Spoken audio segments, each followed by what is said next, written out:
Imagine walking through a county warehouse after the last box has been removed. The concrete floor is almost empty. Old paper labels still hang from steel uprights. Pale rectangles on the wall show where cabinets stood for 20 years. And beside the loading doors, 400 metal shelf panels are stacked in 8 tall groups. They are gray, scratched, and covered with small punched holes. Some still carry labels from the county archives. Others have dark marks where heavy record boxes rested year after year. The warehouse supervisor sees a scrap problem. The procurement officer sees 400 outdated pieces that must disappear before the new storage system arrives. Elias Miller, the Amish blacksmith standing beside the stacks, sees something else, but he does not know what it is yet. 8 weeks later, 3 county vehicles stop outside Elias's forge. Now look at the large board beside the open doors. 60 empty squares are arranged in 5 rows. 4 black steel washers hang from hooks above them. On the nearest workbench lies one old warehouse label, row D Bay 14. Then look at the object standing against the far wall. It is a long metal platform marked with a curved red line. The center has bent downward. 4 former shelf panels are trapped inside the frame, and one folded edge has opened like the corner of a crushed box. That was Elias's first attempt. It failed. Outside the other door, a second structure rests on wooden blocks. Its surface is made from the same gray shelf panels, but this one is straight. New side rails hold the pieces together. A photograph beside it shows a blue walker waiting at one end. The woman stepping out of the first county vehicle is Karen Wells, the facilities director who approved the old shelves for surplus. Behind her is Dean Porter, the procurement officer who said Elias would be lucky to recover the $400 he spent. This time, Dean is carrying a contract folder. "We need 60 sections," Karen says. Elias looks at the 60 squares. "For how many homes?" 20, before the ground freezes. Why did Elias take every shelf when more than 50 were too damaged to use? Why did he turn the folded metal edges downward instead of placing the smooth side where everyone could see it? What did the small punched holes do that a new flat sheet could not? And why did the same county that sold all 400 panels for $1 each return asking Elias to solve a problem its modern supplier could not solve on time? In this story, you will see the mistake that nearly ended the project. You will see how Elias separated old metal from unsafe metal. You will watch 4 extra panels disappear while 60 promised sections wait on a wall. Then you will see what a county engineer found when she tested the final work. If you enjoy stories about practical skill, quiet patience, and materials receiving a second chance, subscribe to the channel now. Stay until the end, because Elias did not succeed by treating a warehouse shelf like a finished ramp. He succeeded only after he stopped asking the metal to do the job it had done before. But to understand that decision, we need to return to Monday, August 4th, 2025. Elias Miller was 54 years old and lived outside Millersburg, Ohio, where pasture fences crossed low hills and maple trees shaded the lane leading to his forge. The forge stood in a long brick building behind the house. One side held the coal fire, anvils, hammers, tongs, and bending jigs. The other held a clean assembly floor where gates, wagon parts, porch rails, and steel frames could be checked on a flat surface. Elias worked with his 22-year-old nephew, Aaron Miller. Aaron could lift a length of angle iron with one hand, but Elias valued him for another reason. He measured twice without being told. He wrote down every failed test. And when something looked strong, Aaron still asked where the weight would travel. Elias's wife, Sarah, was 51. She kept the order ledger, wrote invoices, and recorded the source of reused material before it entered the main shop. Elias's father, Isaac Miller, was 77. Isaac had taught Elias to shape hot iron, repair wagon tires, and understand why a triangle remains steady when a flat strip can move. Isaac no longer stood beside the fire for long. He visited twice a week, sat near the assembly floor, and watched the younger men work. Elias had not attended an engineering school. He had learned through metal, mistakes, and the people who depended on what he built. At 12, he made his first gate latch. At 16, he repaired a broken hay wagon tongue under Isaac's hand. At 21, he built a set of porch rails for a neighbor whose wife could no longer trust the steep wooden steps outside their farmhouse. That job taught Elias something simple. Metalwork around a home is not judged only by how it looks on the day it is installed. It is judged by the hand that reaches for it in rain, the boot that lands on it in winter, and the person who expects it to remain still. 9 years before the county warehouse emptied, Elias forgot that lesson for one afternoon. A feed store gave him a large steel sign after changing its name. The painted sheet was wide and nearly 1/8 of an inch thick. Elias used it as the top of a small loading platform for a wagon. The sign looked stronger than the narrow strips of metal he normally used. He welded it across 2 side rails and assumed the broad surface would spread the weight.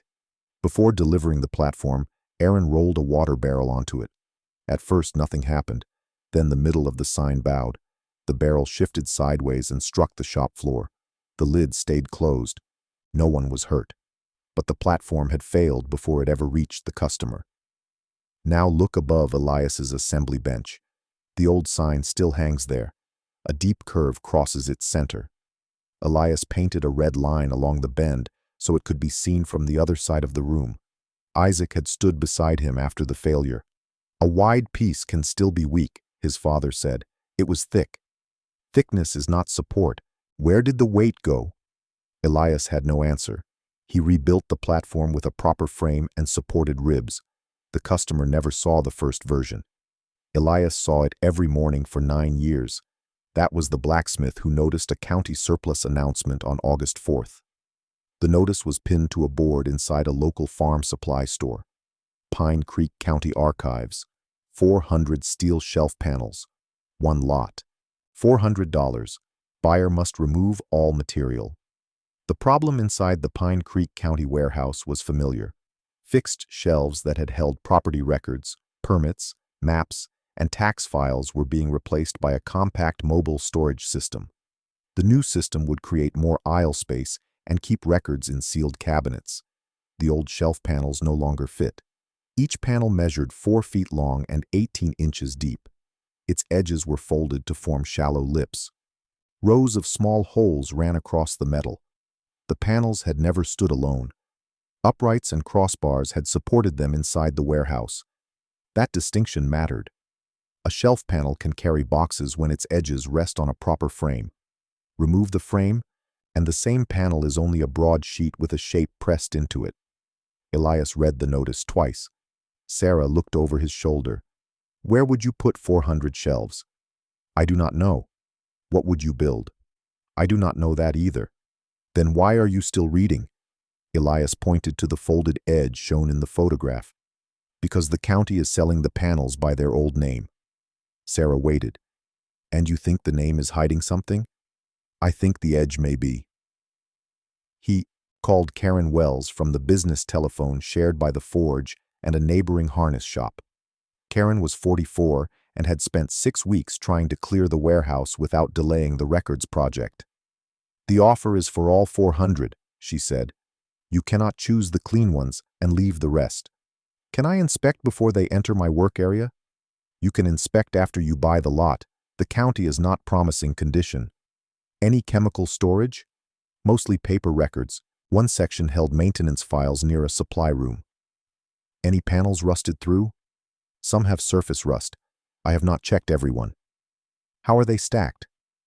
8 groups of 50. "I will take the lot." Karen paused. "Do you have a use for them?" "Not yet." "Then why take everyone?" "Because I cannot learn what I have from a photograph." At 7:30 the next morning, Elias and Aaron arrived at the county warehouse with 2 flat wagons and a hired truck. Curtis Hale, the 47-year-old warehouse supervisor, met them at the loading doors. He pointed toward the 8 stacks. "There are your 400 filing cabinets without the cabinets." "They were shelves," Aaron said. Curtis smiled. "Not anymore." Dean Porter stepped out of an office holding the surplus form. At 50, Dean managed purchasing and disposal for several county departments. He preferred new material with a model number, a warranty, and one company responsible when something failed. He looked at Elias's wagons. You understand the county will not buy these back. Yes. You understand the steel may be worth less than the hauling. Yes. Then what are you making? Elias lifted the corner of the first panel and looked beneath it. A decision. Dean laughed. That is an expensive way to avoid an answer. Near the truck, Vince Cole, a 38-year-old scrap dealer who had come to collect an old boiler, watched Aaron place wooden spacers between the shelf panels. You do not need spacers, Vince said. Steel does not breathe. Water does, Elias answered. They are going to the melt pile anyway. Then the spacers will not hurt them. By noon, all 400 panels are loaded. Karen signs the transfer sheet. Sarah has already entered the $400 payment in the ledger. The county has removed a problem. Elias has purchased 400 questions. The truck reaches the Miller Forge at 1:15 that afternoon. Now look at the yard from above. 8 lines of wooden blocks wait beside the assembly building. Aaron paints a number at the end of each line. 1 through 8. Each stack contains 50 panels. Vince wants to raise the truck bed and let the first group slide. Elias stops him. 1 panel at a time. They survived 20 years of record boxes. Inside a frame. You paid $1 each. The price does not make the edge stronger. Vince shakes his head but lowers the panels by hand. Sarah records every warehouse label that remains readable. Aaron places narrow wood strips between groups, so trapped rainwater cannot remain against the steel. Isaac watches the stacks grow from a chair near the doors. The final panel comes off the truck at 6:40. Elias has spent $400 on the lot, $180 on the hired truck, and a full day of labor before making one useful object. Free space at the county has become occupied space at his forge. That is the first truth about surplus material. The purchase price is only the beginning of the cost. The next morning, Elias draws 3 long boxes on the assembly floor with white chalk. A means the panel may be suitable for a complete structural test. B means the metal may be useful only for small parts, guards, or practice. C means it should leave through proper recycling or disposal. No shelf enters Group A because it looks clean from 6 feet away.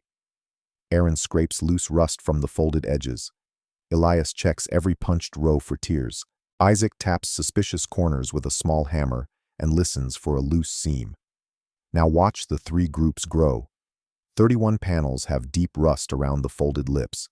The flat centers still look acceptable, but the edges that once rested on the warehouse frame have lost too much metal. 14 are bent so sharply that a safe flat section cannot be recovered. 7 carry an unknown oily residue from the area near the supply room. Elias will not place them in a residential project without knowing what the residue is. 52 panels receive red tags and go to Group C. 348 continue. The next test is less obvious. Look at the long folded edge of one shelf. From above, it appears straight. Elias places the panel on 2 supports and presses near each corner. A tiny opening appears where the fold meets the main sheet. That opening is not dangerous while the shelf sits under light boxes in a warehouse rack. It matters if the same edge is expected to become part of a walking surface. Elias finds 12 panels with cracks beginning at the fold. 9 have torn holes near the center. 7 have repairs hidden beneath old labels or paint. 28 more leave the complete test group. 320 stable panels remain. Now look at their side profiles. 248 have a deeper folded edge and 3 pressed ribs running across the underside. These are the heavy warehouse family. 72 are lighter panels once used for maps and small boxes. Elias keeps them for non-load parts and future experiments, but not for the idea forming in his mind. Aaron writes the number 248 on a board. That is still a great deal of shelving, he says, only if we put it on uprights. What else can the holes do? Elias runs a finger along one punched row. The holes are small. They are repeated. Rainwater can pass through them instead of remaining on a flat surface. The folded lips are deeper than Elias expected. The panels are 4 feet long. 2 placed side by side create a surface 3 feet wide. 2 pairs placed end to end create an 8-foot path. 4 panels form a rectangle long enough to make Elias stop looking at them as shelves. A walkway, Aaron says. Perhaps. For mud. Perhaps. For a porch? Elias looks toward the bent feed store sign on the wall. Only after. We learn where the weight goes. His caution lasts until the first prototype. Then he repeats part of his old mistake. Elias builds 2 long side rails from angle iron. He places 4 shelf panels across them, 2 wide and 2 long. The smooth faces point upward. The folded lips sit along the outer edges where they look clean and finished. He adds a crossbar at the center seam and short legs beneath both ends. The platform is 8 feet long and 3 feet wide. From the shop door, it looks strong. Aaron pushes down near the center. It moves. A little. The warehouse had more supports. The ribs should spread it. Isaac looks toward the old bent sign. Should? Elias does not answer. He brings out a low wooden cart and loads it with bags of sand. No person steps on the prototype. At 200 pounds, the platform remains level. At 350, the center lowers slightly. At 420, one shelf lip begins to open. Now pay attention to the red measuring line Aaron painted across the center. It was straight when the test began. As the metal bends, the line becomes a shallow curve. Elias removes the load.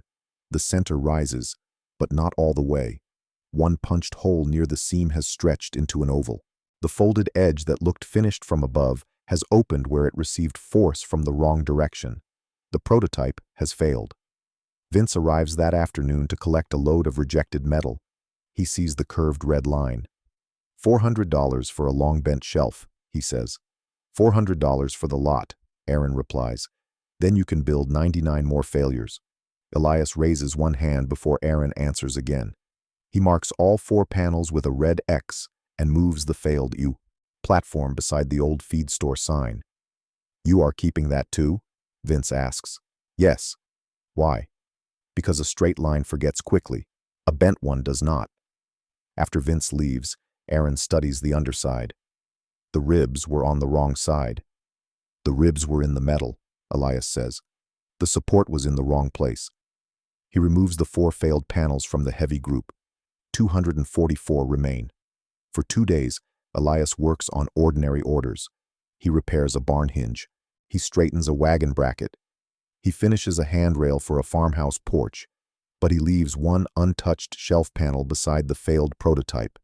Every time he passes, he looks at the folded lip. On the 3rd morning, Isaac takes a shallow baking pan from a lunch basket and places it upside down on the bench. Press the middle, he tells Aaron.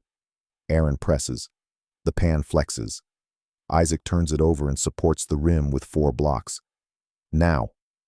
Aaron presses again. The pan still moves, but the rim carries the force into the blocks. Isaac looks at Elias. The edge is not the frame, but it can meet the frame correctly. That is the change Elias needed. He does not simply turn the first platform upside down. He builds a new frame. Now keep your eyes on the screen. 2 main rails run along the sides. Short cross supports divide the 8-foot length. A center rail supports the seam between the left and right panels. The old shelf lips face downward and rest directly over the new supports. The shelf metal is no longer being asked to span a wide, empty space. It becomes a surface carried by a separate frame. The repeated punched holes allow water and small debris to pass through. They also give shoes and rubber tips more texture than a smooth painted sheet. The old panels do not create the safety by themselves. The frame, supports, edge guards, handrails, site measurements, and final inspection must work together. Think of roof shingles. Shingles keep rain away, but they do not hold the roof in the air. The old shelf panels can form the walking surface. The new steel frame must carry the path.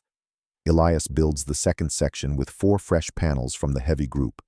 He leaves one warehouse label beneath the frame. Row D, Bay 14. Aaron paints another straight measuring line across the center. They repeat the cart test. 200 pounds, no visible change. 400. The line remains straight. 600. The frame settles evenly on all supports. 800. Elias measures the center, the seams, and all 4 corners. He records the temporary movement under load and checks that the section returns to its original line after the cart is removed. Then he rolls a narrow rubber wheel across every seam. Nothing catches. Nothing opens. No panel carries the load alone. The second prototype passes Elias's shop test, but he does not call it an approved residential ramp. He calls it a tested section. Every home has a different porch height, approach, slope, landing, and handrail need. Elias knows that a good 8-foot section can still become part of a poor installation. He needs someone qualified to judge the whole path. And before that person arrives, one of the county's loudest critics is going to accuse Elias of turning scrap into a dangerous promise. If you respect work that shows its failed test instead of hiding it, subscribe to the channel. Elias has found a stronger arrangement, but he has not yet earned permission to place it at anyone's home. The first public demonstration happens on Saturday, September 6th, at a home repair fair outside Millersburg. Elias places the successful section on low supports beside the failed one. He does not cover the red curve. He does not paint the old shelf panels to look new. And he does not place a sign saying the section is ready for every home. One card says, "Tested Modular Section. Site design and inspection required." Now watch which object draws the crowd. People first gather around the failed platform. They point at the curved measuring line. They look at the stretched hole. Then they turn toward the straight section and compare the supports underneath. Elias does not need to explain the entire design in technical language. The two objects tell the first half of the story. One asks 4 shelf panels to cross open space. The other gives every panel a supported place, inside a frame. Dean Porter arrives shortly before noon with Curtis Hale. Dean sees the county warehouse label beneath the successful section. "You left our tag on it." It tells the source. It may also tell people the county approved this. The card says it requires design and inspection. Dean reads the card. A shop test is not a residential approval. That is true. Dean had expected an argument. Then why display it? To find out whether the problem exists outside my shop. Curtis presses his boot against the failed panel. "And if somebody thinks this bent one is the county's fault, then I will tell them I built it wrong." That answer quiets Curtis. It does not quiet Dean. "Old shelving is not a public access product," he says. "If you sell this as one, you are turning scrap into a dangerous promise. Only if I promise more than the work proves." And who decides what it proves? A woman standing behind Dean answers. "Not either of you." Her name is Laura Bennett. She is 39 and works as a civil engineer for Pine Creek County. Karen asked her to look at the display because the warehouse labels could create confusion about the county's role. Laura kneels beside the successful section. She measures the width, the spacing between supports, the height of the edge guards, and the distance between the punched holes. She examines the welds and asks Elias for the test record. Aaron gives her the page. Laura reads every number. "You loaded 800 pounds? On a cart, with no one standing on it. How long?" 1 hour at the highest load. "How much did the center move?" Aaron points to the recorded measurement. Laura looks at the failed section. "Same panels?" "Same heavy family," Elias says. "Different support." "Would you install this tomorrow at any house that asked?" "No." "Why not?" "Because this is a section. A safe route includes the ground, slope, landings, rails, connections, and the person using it." Laura closes the test book. Good answer. She does not approve the section at the fair. She gives Elias a list of information she would need before judging a real installation.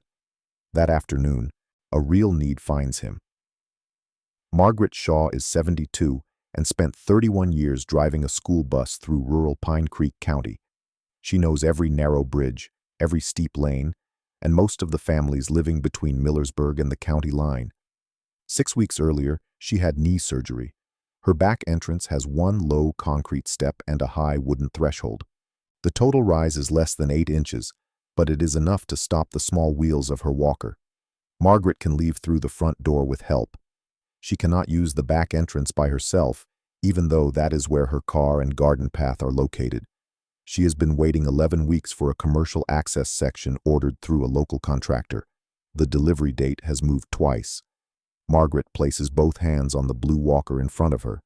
"Could one section work for my back?" "Door." Elias does not say yes.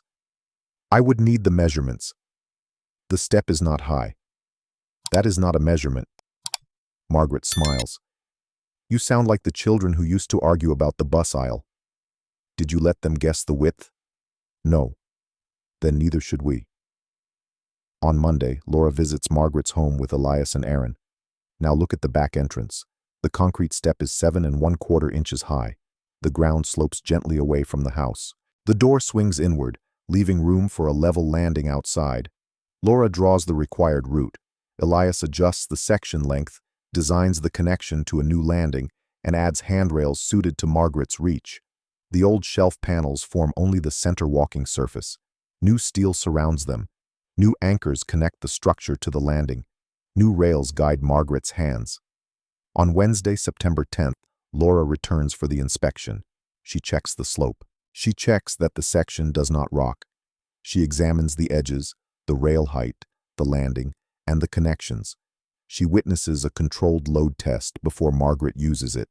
Only after those checks does Laura step aside.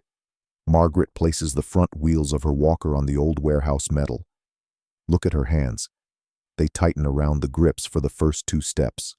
Then her shoulders lower. The small wheels roll across the first seam without catching. The punched surface remains dry after a light morning rain. Margaret reaches the landing, turns, and returns to the path. She does it again without anyone touching her arm. What did those shelves hold? She asks. County records, Laura says. Margaret looks down at the gray panels. Now they hold an old bus driver. The frame holds you, Elias says. Margaret laughs. Then the shelves are finally learning humility. The successful section does not become famous. It does something more, useful. It becomes evidence. Laura writes a report describing the material, the new frame, the site conditions, and the test. She does not approve every remaining panel. She approves one completed installation at one measured home. That distinction protects the story from becoming a shortcut. During the next 3 weeks, 13 families contact Elias. Some need full access routes, some need rails, some have rises too high for one section. Elias tells each person the same thing. The home must be measured first. Meanwhile, Pine Creek County develops a problem of its own. The county's Rural Home Access Program has 19 approved residents waiting for exterior improvements before winter. Engineers and contractors have already measured those sites. Laura proposes adding Margaret's completed installation as the first home in the same program, bringing the total to 20. Together, the 20 plans require 68-foot modular sections, including the one already inspected at Margaret's home, plus site-specific landings and rails. The county had ordered commercial aluminum sections from a regional supplier in July. On September 25th, the supplier delays the shipment by 14 weeks because of a production backlog. 14 weeks moves delivery into January.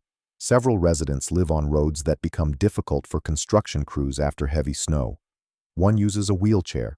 9 use walkers or canes. Others are recovering from surgery or need a steady route for a family member. Karen asks Dean for another supplier. The only available quotation is $1,450 per 8-foot section.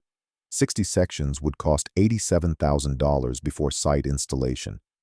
The program does not have that much uncommitted money. Dean looks at Laura's report from Margaret's home. One inspected section is not 60. Correct, Laura says. Reused shelf panels are not dual commercial ramp modules. Correct again. Then why is this report on my desk? Because the finished system passed the test we gave it. The source material did not pass by itself. Dean points to the warehouse label in the photograph. We sold those panels for $400. We sold metal we no longer needed. Elias is selling inspection, fabrication, new framing, and responsibility for the finished section. Karen asks the question Dean has avoided. Can he produce 60? Laura closes the folder. Only Elias can answer that. On Thursday, October 2nd, Karen, Dean, and Laura arrive at the Miller Forge. The red bent prototype still stands against the wall. Margaret's blue walker is not there. She is using it at home, but a photograph of her completed entrance rests beside the test book. Karen places 20 site plans on Elias's bench.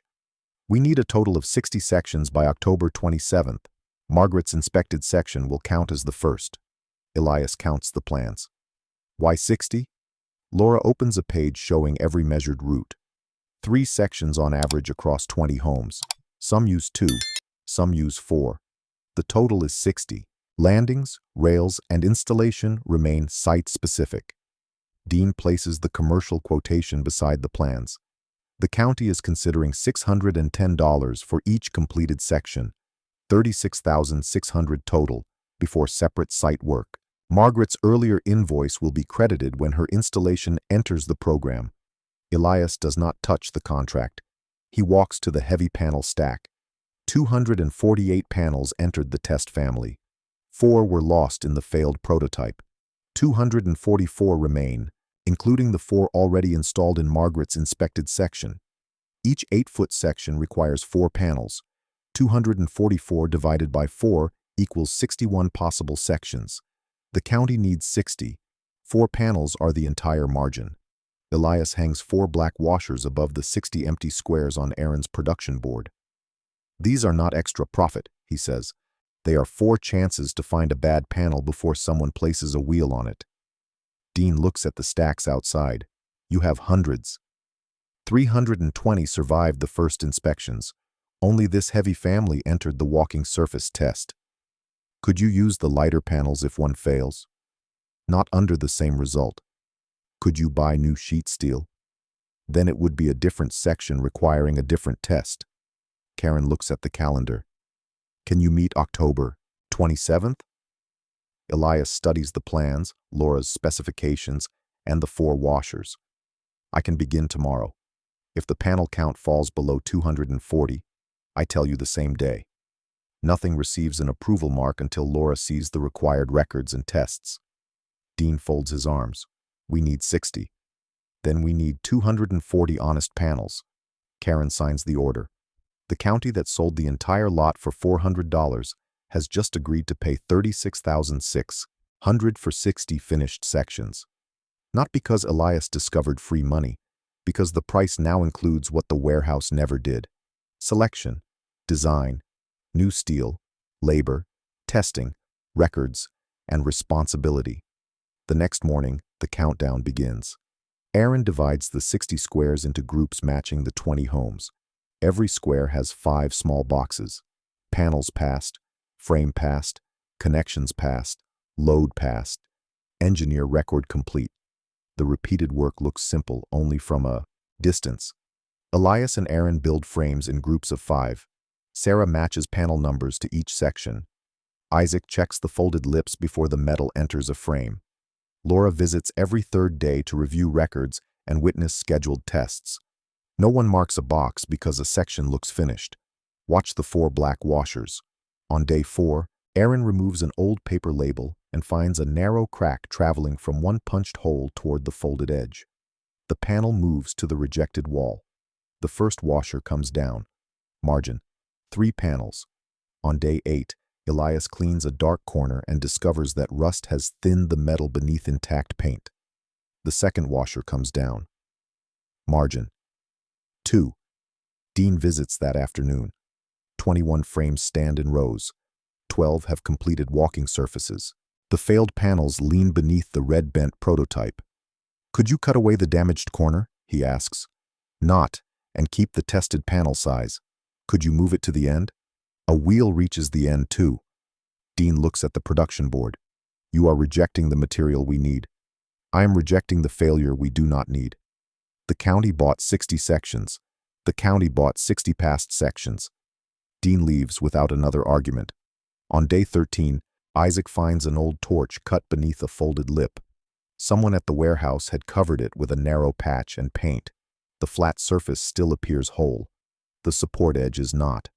The third washer comes down. Margin: 1. On day 17, a panel that passed the visual inspection changes shape when Aaron tightens it into the new frame. One corner rises and refuses to lie flat without force. Elias could pull it down with additional fasteners. He does not. A panel forced flat may spend years trying to return to its old shape. He marks it red and removes it. The fourth washer comes down. Margin: 0. Exactly 240 approved heavy panels remain across the program. 4 in Margaret's inspected section, and 236 at the forge for the remaining 59. There are 7 days before delivery.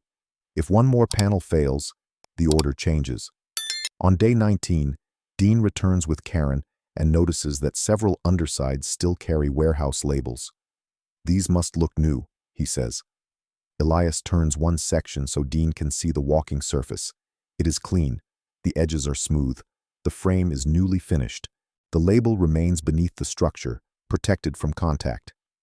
"Why keep it?" Dean asks. "Source record. The ledger already has the number." Then the ledger and the metal can agree. Karen bends and reads Row D Bay 14. Will residents see this? Only if they look beneath the path. And if they do, they will know the old use was not hidden. Dean turns toward Laura. "Does a label make it safer?" "No," Laura says. "Neither does removing one. The test record makes the decision." She points to the failed red platform. "That one used the same kind of panels. It failed because the system was wrong. We are approving completed systems, not warehouse history." This is the sentence that finally changes Dean's attention. He stops looking for proof that old metal is automatically bad. He starts looking at the boxes on the board. On October 26, 59 newly completed sections stand on the assembly floor. Margaret's inspected section is represented by its photograph and signed record at the front of the first row. Now look down the 5 rows. The gray surfaces are not perfectly identical. Some carry small color changes from years under record boxes. Others show circles where warehouse bolts once rested outside the new load path. But every section has the same measured width. Every frame follows the approved drawing. Every seam is checked with the same narrow test wheel. Every walking surface drains through the repeated punched holes. And every section has a complete record. Laura performs the final review. Controlled weights move from one new section to the next. Aaron measures the centers. Elias checks the supports. Sarah compares panel numbers with the home plans. Laura selects sections from every production group for additional witness testing, then reviews the completed record from Margaret's section as the 60th. Nothing opens. Nothing rocks. Nothing receives an approval mark early. At 6:10 that evening, Laura signs the final production sheet. Aaron fills the 60th square. The county receives exactly 60 sections because Elias did not pretend that all 400 shelves deserved another use. On Monday, October 27th, installation begins. Now compare the county warehouse with the first residence. In August, the panels lay in stacks because they no longer had boxes to support. Now 4 panels at a time enter new frames leading toward real front doors and back entrances. Licensed crews follow Laura's site plans. Landings and rails change from one home to another. Some routes use 2 sections, some use 4. None is treated as a one-size-fits-all kit. Margaret's inspected section becomes the first of the 60 in the county program. Her earlier cost is credited when her home is added to the 20 approved sites. At another farmhouse, a man named Robert Gaines rolls his wheelchair across 3 connected sections and reaches his truck without his son lifting the front wheels. At a small white house near the county line, 68-year-old Ellen Price uses both handrails and walks from her porch to the driveway with a cane. At every location, Laura checks the completed route before the handoff. By November 3rd, all 20 homes have passed their individual inspections. The county did not buy 60 miracles. It bought 60 tested pieces inside 20 measured systems. 2 weeks later, light freezing rain reaches Pine Creek County. Water passes through the punched surfaces instead of remaining in broad puddles. Residents still use ordinary winter caution, but the county receives no report of a panel opening, rocking, or separating from its frame. The result does not prove that every warehouse shelf can become an access route. It proves that Elias's selected panels worked inside the system he tested and Laura inspected. Dean visits Margaret's home after the weather clears. She opens the back door before he knocks.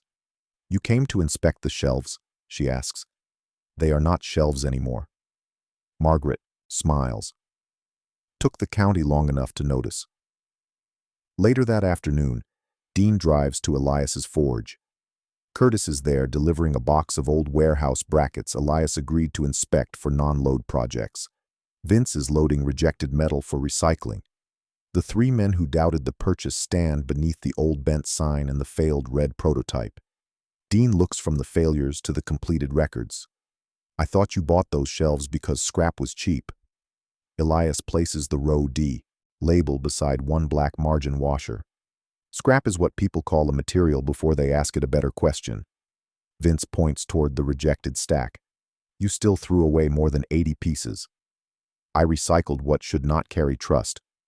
Curtis studies the curved line on the first platform. And you kept the worst one. I kept the answer that cost the least and taught the most. During the next 4 months, Elias uses some lighter panels for garden tool guards, non-load trays, and shop dividers. Others remain sorted for future tests. He never sells a piece merely because the county once used it. He never tells customers that old steel is stronger than new steel. He tells them that every material must be given a job it can prove it is ready to perform. Now take one final look around the forge. On the wall is the bent feed store sign from 9 years earlier. Beneath it is the first failed shelf platform with its curved red line. On the bench is the warehouse label that followed one panel into a new purpose. In Sarah's ledger are 400 starting pieces, 320 stable panels, 248 heavy candidates, 4 lost to the first failure, 4 later rejections, and exactly 60 approved sections. And across Pine Creek County, 20 families have a measured route between their homes and the outside world. If this story made you look differently at the old metal people throw away, subscribe to the channel. Then tell us in the comments, would you have seen 400 useless shelves or 400 questions waiting for the right frame? The county emptied the shelves because they had nothing left to hold. Elias turned them into a way for people to keep moving.